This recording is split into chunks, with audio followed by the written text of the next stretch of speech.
আমি কৰা সন্দেহৰ দুখতে আঁতৰি গৈছে গৌৰী। কথাবোৰ এবাৰ ভাবচোন, সৰুতে এটা এক্সিডেণ্টত মাক দেউতাকক হেৰুৱালে, তাৰপিছত ৰথিন বৰাৰ দৰে এটা মানুহৰ ঘৰত কেনেকৈ অত্যাচাৰ সহ্য কৰি ডাঙৰ হৈছে সেইটো আমি অনুমান কৰিব পাৰোঁ। তাৰপিছত তাইৰ জীৱনলৈ ৰুচি আহিল, অলপমান হাঁহিবলৈ শিকোঁতেই সিও নোহোৱা হ'ল। তাৰপিছতো তাই হাৰি যোৱা নাছিলে, হাৰি গ'ল আমি কৰা সন্দেহত। সন্দেহত হোৱা এটা এটা কথাই এখন ভঁৰাল চুৰিতকৈ বেছি আঘাত কৰে।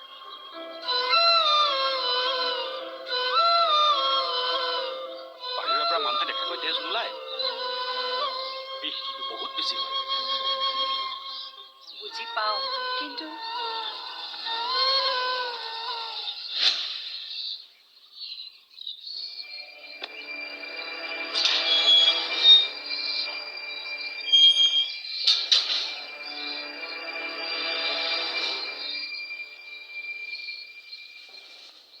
ছাৰ আহক, ভিতৰলৈকে আহক। নাই নাযাওঁ, খবৰ এটা দিবলৈ আহিছোঁ। গৌৰী খবৰ পালে? গৌৰী নহয়, নিজকে গৌৰী গিৰিয়েক বুলি দাবী কৰা ল'ৰাটোক খবৰ পালোঁ। দুচৰ দিওঁতে সি চব হৈ গ'ল, সি বোলে চব মিছা কথা কৈছিল। আজিলৈকে বোলে সি গৌৰী দেখাই নাই। গম পালি নহয়? সি যদি গৌৰীক দেখাই নাই, তেতিয়াহ'লে ইমান ডাঙৰ কথাটো ক'লে কিয়? সি এজন এক্টৰ। কি? কোনোবা তাইক টকা দিছিলে এক্টিং কৰিবলৈ। কোনে? মানুহটো সি ভাল পাইছিলে, ৰাতি লগ পাইছিলে আৰু কামটো ইভিনিঙত টকা 5,000 এডভান্স দিছিলে। বাকী টকাখিনি কাম শেষ কৰাৰ পাছত দিয়া কথা 5,000। টকা 5,500 বিনিময়ত কাৰোবাক বদনাম কৰিবলৈ এনেকৈ কাম কৰিব পাৰে? কি কৰিব? যেতিয়ালৈকে নিবনুৱা সমস্যা থাকিব, তেতিয়া টকাৰ কাৰণে যিকোনো কাম কৰিবলৈ ল'ৰাৰ সংখ্যা বাঢ়ি গৈ থাকিব। টকা দিয়া মানুহজন কোন? উলিয়াব লাগিছিলে ছাৰ। উলিয়াম। সি কৈছে অলপমান দেখিলে সি মানুহটো কোন ধৰা পেলাব পাৰিব। বাকী গৌৰীৰ একো খবৰ পোৱা নাই ন? মোক অপমান কৰে হা? কবিৰাজক অপমান কৰে। তাৰ যিটো মানুহে তাৰ পুতেকক মৰাৰ পৰা বচালো, সেইটো মানুহক নেপায় দেই, নেপায়। অধপাতে যাবি বাবা। এইবাৰ চাওঁ।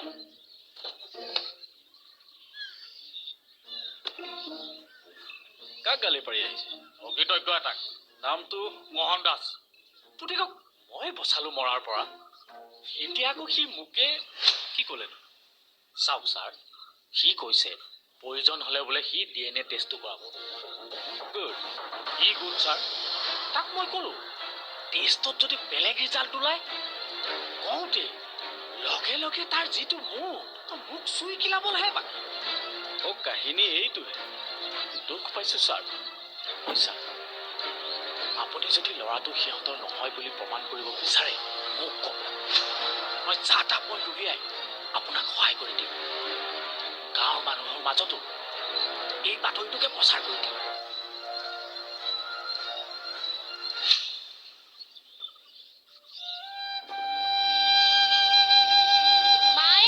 আমি অলপ ৰাস্তালৈ ওলাই যাওঁ। আৰু এইটো অৱস্থাত বাহিৰলৈ কিয় নিব লাগে? ভিতৰতে থাক। বাহিৰলৈ ওলাই গ'লে দাদাৰ কিবা মনতো পৰিব পাৰে ন দাদা? কিয়নো আইনো? চাচোন বাবা, মই দাদাক অলপ উলিয়াই লৈ যাওঁ বুলি ভাবিছো, মায়ে নিদিয়ে। সি ভালকৈ ভাল পোৱা নাই বাবেহে কৈছো। চাওক দে, ওলাই গ'লে মনটো ভাল লাগিব। বেছি খোজ নকাহাবি, ক'ৰবাত ভাগৰ লাগিলে বহি দিবি। হ'ব দে, ব'ল দাদা, বগৰী খাম আজি। বগৰী খাব হোৱা নাই, নাখাবি। খালে কাহ হ'ব। পুৰঠ চাই খাম, ব'ল।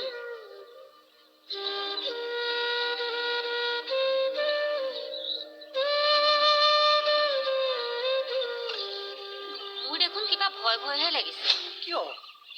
আপুনি কবিৰাজৰ লগতো কাজিয়া কৰিছে, আকৌ OC ছাৰে আহিও দেখোন তেনেকৈ কৈ থৈ গ'ল। অতত আছো, কোনেও একো কৰিব নোৱাৰে।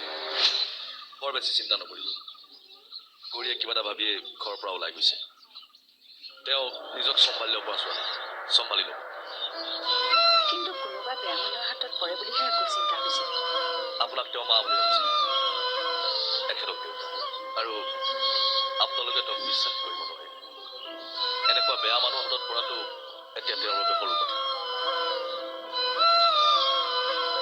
আৰু মই যিখিনি জানিছো তাৰ পৰা এতিয়া বুজিছো তেওঁ মেণ্টেলি কষ্ট পাইছে হয় ছাৰ বেলেগ মানুহৰ কথাত তাই গুৰুত্ব নিদিয়ে কোনে কি কয় কৈ থাকিলেহেঁতেন কিন্তু আমি তাইক সন্দেহ কৰাটো ভুল হ'ল ডাঙৰ ভুল কাম কৰিলোঁ আমি মানুহে ইমান বেয়াকৈ ক'লে বিশেষকৈ উকিল বাইদেউ কোৱাৰ কথাতহে বেছি বিশ্বাস কৰিলোঁ উকিল বাইদেউ মানে উকিল এগৰাকী আহিছিলে ৰত্নৰ চিনাকি ৰত্নৰ চিনাকি ৰাগিনী দত্ত নেকি অঁ তেনেকুৱাই কিবা এটা নাম আছিল নেকি ন অঁ তাই ইয়ালৈ আহিছিলে নেকি অঁ আহিছিলে মোকো ল'ৰাটোক লগ কৰিবলৈ লৈ গৈছিল ৰাগিনী দত্তই আপোনাক ঘৰত ল'ৰাটোক লগ কৰিবলৈ কিয় লৈ গৈছিল গৌৰীক বেয়া বুলি প্ৰমাণ কৰিবলৈ কি দৰকাৰ আছিল তেওঁ সেইবিলাক কৰা আৰু আপোনালোকে এবাৰ কিয় নাভাবিলে মোৰ সন্দেহ মিছা নহয় এটা ডাঙৰ কাহিনী সোমাই আছে ইয়াৰ মাজত বুজা নাই ছাৰ ঋষি নোহোৱা হোৱা গৌৰী বদনাম এই গোটেইবিলাক এটা চেইন মোক দুদিন দিয়ক মাথো এটাই মনত ৰাখক ঋষি নোহোৱা যি কাৰণে হৈছে গৌৰী বদনামো সেইকাৰণে কৰা হৈছে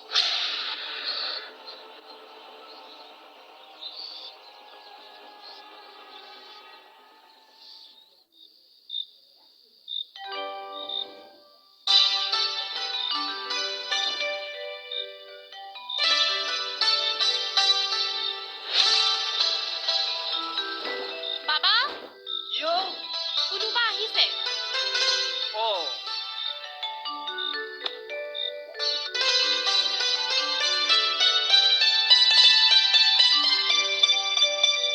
ছাৰ আহক ভিতৰলৈকে আহক ভিতৰলৈ নাযাওঁ দিয়ক মই বিশেষ কথা এটা ক'বলৈ আহিলোঁ অঁ কওকচোন আপোনালোকৰ ল'ৰাজনক যে কবিৰাজে ট্ৰিটমেণ্ট কৰিছে সেইবোৰ বাদ দিয়ক ভাল ডক্টৰক দেখুৱাওক পাৰিলে চাইকেট্ৰিষ্টক দেখুৱাওক এই সেইটো কি মানসিক ৰোগৰ চিকিৎসাৰ কথা কৈছে এই কি কথা কয় ছাৰ কিন্তু পাগল হোৱা নাই পাগল হ'লেই যে চাইকেট্ৰিষ্টৰ ওচৰলৈ যাব লাগিব তেনেকুৱা কোনো কথা নাই তেওঁ কথাবিলাক পাহৰিছে মনত পেলাবলৈ ভাল ট্ৰিটমেণ্ট কৰিব লাগিব এনেকুৱা কথা আগতে শুনিছো বাবা ট্ৰিটমেণ্ট কৰিলে বোলে আগৰ কথাবোৰ মনত পৰে ক'ত পাওঁ সেই টিপটো গুৱাহাটীত বহুত কেইজন আছে মই নাম্বাৰ দিম তেওঁক লৈ গুচি যাব আচ্ছা এতিয়া মই আহিছোঁ থেংক ইউ ছাৰ ৱেলকাম ভণ্টি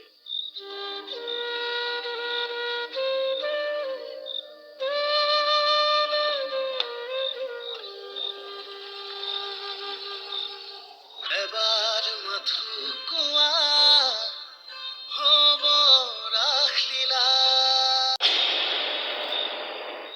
আপোনালোকৰ তালৈ গ'লে ফোন কৰি ক'ব দেই খুৰা হ'ব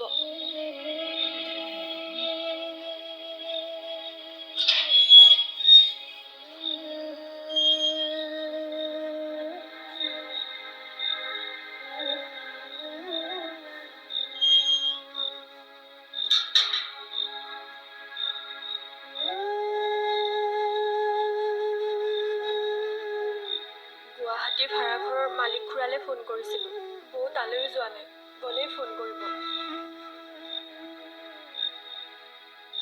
এতিয়া তই ক'ৰ পৰা আহিলি নামঘৰত চাকি এগছি দি আহিলোঁ বৌ য'তেই আছে ভালে থাকিব মই উঠো দিয়ক খুৰা এতিয়া গৈ মই তাক দুটামান কথা সোধপোছ কৰিব লাগিব তাক ব্যৱহাৰ কৰা ছোৱালীজনী যদি ৰাগিনী দত্ত হয় তেতিয়াহ'লে আমাৰ দুটা কেছ একেলগে চলিব যায় এটা গৌৰীৰ আনটো ঋষিৰ দাদাৰ কেছ মানে ছাৰে উকিল ৰাগিনী দত্তক সন্দেহ কৰিছে এই গোটেই কেছবোৰত দাদাৰ নোহোৱা হোৱাটো তেওঁ এইটো কাম কিয় কৰিব এই কিয়তো খুব সোনকালে ক্লিয়াৰ হ'ব খুৰা আপুনি এটা কথা কওকচোন ৰাগিনী দত্ত কেনেবাকৈ আপোনাক গৌৰীক কিয় বিয়া কৰাব লাগে ঋষিয়ে ভাল পোৱা ছোৱালীজনীক কিয় বোৱাৰী কৰি আনিব লাগে এনেকুৱা ধৰণৰ কিবা কথা সুধিছিল নেকি সুধিছিলেতো অঁ মোকো সুধিছিলে সেইটো কথাৰ লগত এইটো কথাৰ কি সম্পৰ্ক মই ছ'চিয়েল মিডিয়াত সেই ছোৱালীজনীৰ সৈতে ৰাগিনী দত্তৰ ফটো দেখিছোঁ কি বৰ বেছি দেখা নাই 4-5খনমান দেখিছোঁ তোমাৰ দাদাই ছোৱালীজনীক থকাৰ প্ৰতিশোধ ল'ব পাৰে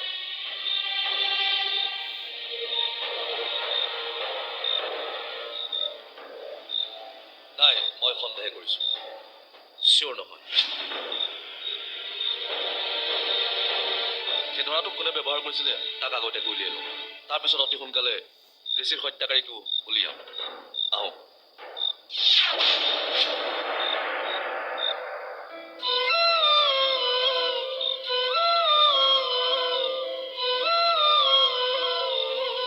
হেৰি সি সঁচাকৈয়ে গুচি গ'লগে ন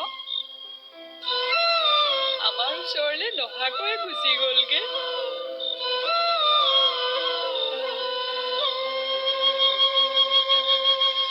অচি ছাৰে বেলেগ ডক্টৰৰ ওচৰলৈ লৈ যোৱাৰ কথা কৈ গ'ল যে যাব লাগিব সুস্থ হৈ উঠিলে চব কাম হৈ যাব আজি জাললৈ নাযাওঁ পাতি থৈ আহিছো দেৰিকৈ যাম এক ৰাতি ভাল মাছ পৰে বেলেগ ডক্টৰে যদি উল্টা পুল্টা কৰে মাইৰো যে কথা আৰু দেই কি উল্টা পুল্টা কৰিব আকৌ দাদাৰ চব কথা মনত পৰিব সি কথা ক'ব পৰা হ'ব অ' মা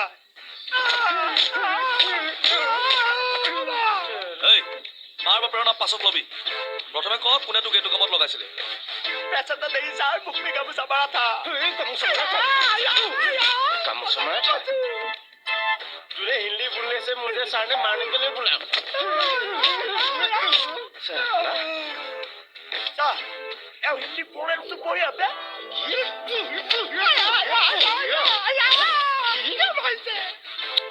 তই ক ভালে ভালে কোনে তোক এইটো কামত লগাইছিলে अरे सर मैं सच में बोला है সঁচাকে কৈছো ছাৰ সঁচাকে কৈছো মানে কি কয় টপাকে মানুহ এটা দিছিলে কিন্তু মুখত গামোচা মাৰি আছিলে আৰু নাটকত ছাৰ মই মানে কি স্ক্ৰিপ্টটো নিজে বনাই লৈছো মই নাট্যকাৰৰ মতে ফ'ল' নকৰোঁ ছাৰ এই ইম্প্ৰভাইজ কৰি ডাইলগ মাতাটো মজা এটা আছে তাতে সুদৰ্শন পৰাশৰ বুলি মোৰ নাম এটাও আছে দিয়কচোন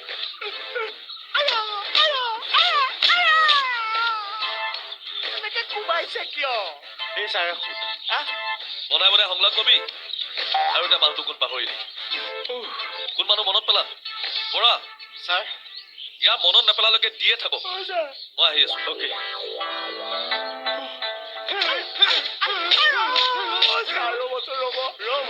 নাটকতো আমাক ডিৰেক্টৰে 15 মিনিটৰ এটা ব্ৰেক দিয়ে ব্ৰেক দিয়ক না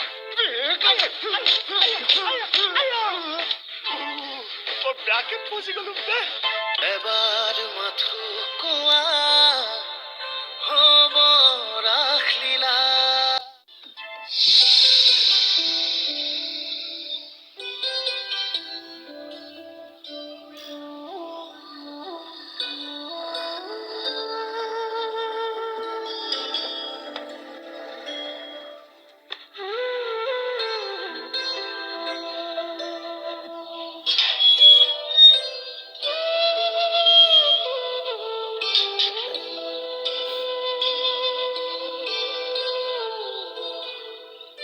দেউতা আছেনে আছে মাতি দিয়াচোন আপুনি বহকচোন হ'ব দিয়া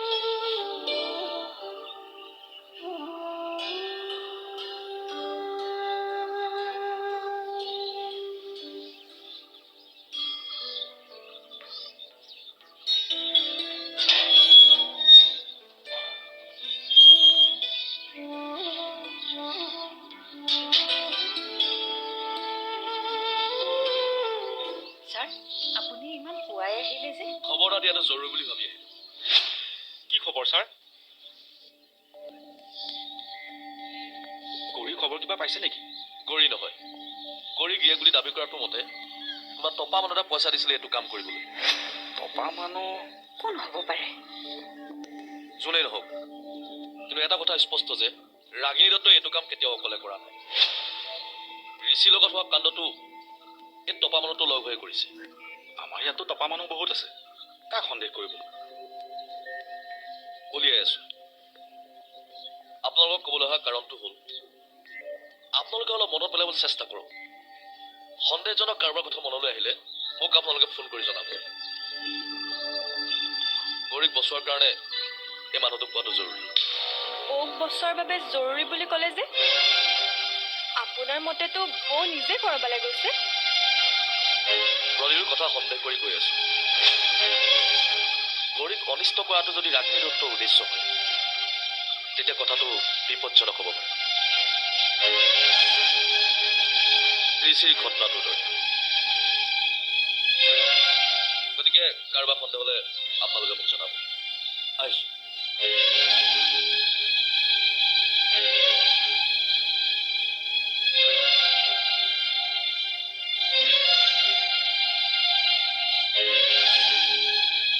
টপা মানুহ কোন হ'ব পাৰে? গাঁওবুঢ়া নেকি?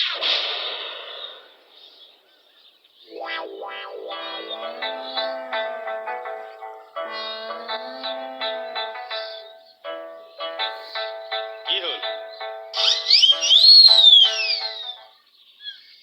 সদুৱাতৰ বেগ আছে কি নাই যদি কষ্ট কৰিব নালাগে এই ক জুৱেলাৰকে ধৰি দিয়কচোন ছাৰ কিয়?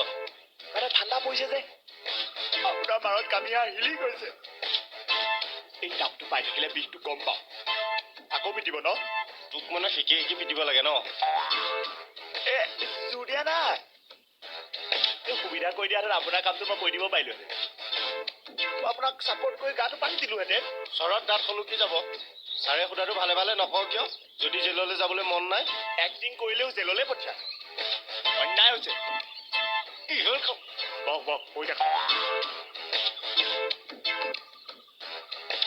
ভালে ভালে ক কোন টপা মানুহে তোক টকা দিছিলে এ মুখখন ঢকা আছে টপাটোহে দেখিলো একেটা কথাকে কিমান কম কাক ধমকি দিছ দিছো কি নাই দিয়া নাই দিয়া আৰে বাই বাই এইটো পলালে মোৰ চাকৰি খালে খালে খালে ঐ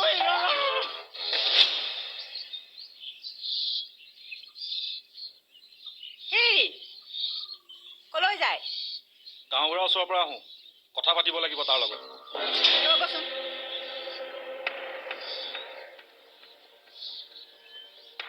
আমি সন্দেহে কৰিছো, ভুলোতো হ'ব পাৰে। ভুল নহয়, সি সুবিধাবাদী মানুহ। আন গাঁওবুঢ়াৰ দৰে নহয় সি। টকাৰ লোভত চব কৰিব পাৰে। আজি সি চব ক'ব লাগিব। তোমাক সকলো ক'ব বুলি কিয় ভাবিলা দেতা?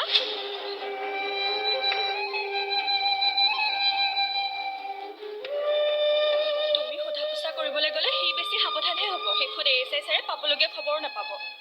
কিন্তু মইনাই ঠিকেই কৈছে। আপুনি খঙত গৈ গাঁৱত কিবা সুধিলে গাঁৱৰ মানুহে আপোনাক ভয় ভয় দিব বুলি ভাবিছে নেকি? নিদিয়ে, আপোনাক দুখহে দিব, বিচাৰ বঢ়াব।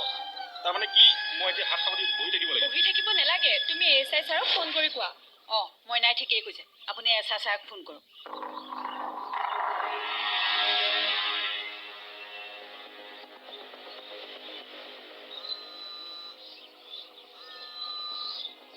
হেল্ল' ছাৰ, হেল্ল' আমি মানুহ এটা সন্দেহ কৰিছোঁ। কাক? গাঁওবুঢ়াক। কিয়? আমাৰ গাঁৱৰ বদমাছ টকা মানুহ গাঁওবুঢ়াই। আৰু সি লুভিয়াও। আগতে গাঁওবুঢ়াক ৰাগিনী দত্তৰ লগত দেখিছিলে নেকি? মানে চাওঁ ফোনটো দিয়াচোন। হয় ছাৰ, কি কৈ আছিলে কওকচোন। গাঁওবুঢ়াক আগতে ৰাগিনী দত্তৰ লগত দেখিছিলে নেকি? নাই দেখা। গাঁওবুঢ়া ৰথিন বৰুৱাৰ মানুহ। ৰাগিনী দত্তৰ লগত ৰত্নৰহে ভাল। আৰু ৰত্নৰ ৰথিন বৰুৱাৰ ঘূৰ শত্ৰু। আৰু তেনেস্থলত গাঁওবুঢ়াই ৰাগিনী দত্তৰ লগ লাগিব নহয়। মোৰ মতে সন্দেহটো ভুল হৈছে নেকি? আমাৰ মনলৈ অহাটো ক'লো, বাকী আপুনি যি ভাবে কৰিব। ৰাখিছোঁ। হেল্ল'। কি ক'লে? ৰাগিনী দত্তৰ হৈ গাঁওবুঢ়াই কাম নকৰে বুলি ভাবিছে ছাৰে।